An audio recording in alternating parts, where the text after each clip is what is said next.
issues, and had conversation with some city leaders and people who had been here to find out what is the true need of our community. And from that, put together some attempts. Some of them have gone well. Some of them have been an experience or an experiment. And so you got to begin to experiment and kind of try it out.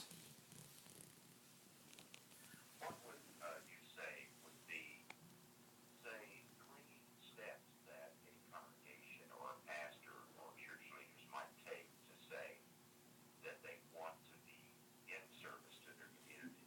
Or would they start somewhere like saying, Lord, who is it that you want us to serve? Yeah, I think definitely God's going to lay it on our hearts. A couple of things I say, because we have people call us and we'll talk about Servolution. Hey, how do I start a Servolution here? I always say the same thing. First thing is you seek God. God's going to speak to your heart. He's going to lead you. There's going to be discernment. God's going to help you. The second thing is, what do you have right there in the pews? I always believe you begin right with the church family. You begin with your own community of faith.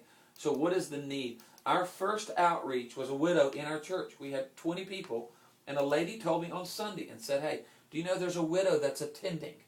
And I said, I didn't even know that. And so I went and bought some flowers and went over to her home, me and another gentleman, and we sat and visited with her. We did that several weeks. After about the 4th week of visiting her, she looked and said, listen, Pastor, I'm enjoying talking to you, but you're about to wear me out. I don't have anything else to tell you, but I know 6 other widows in our community that I'm friends with. Why don't you go visit them? And so we found one person who knew 6.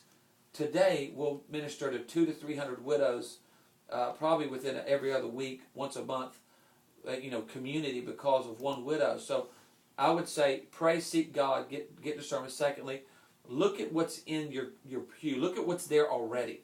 Somebody walked in this weekend with a need. Somebody's house burnt down. Somebody's child is struggling. Somebody's fighting addiction in their family. Somebody just found out something that they're sick. Somebody lost a job. And then the third thing we did is we looked around and said, what gifts are here in this room? And we knew we had people that could cook. To be honest with you, that's the first thing we noticed. We had people that could cook. And so we started a health ministry, cooking meals for those who've been in the hospital having babies, not just for our church, but even for friends of people in our church. And then we started doing a larger cooking events, 30, 40, 50 people, because we had several men that had retired. They cooked out at the plants. So they enjoyed cooking outside over these open pots. So everything we started with was right, it was right in our hand.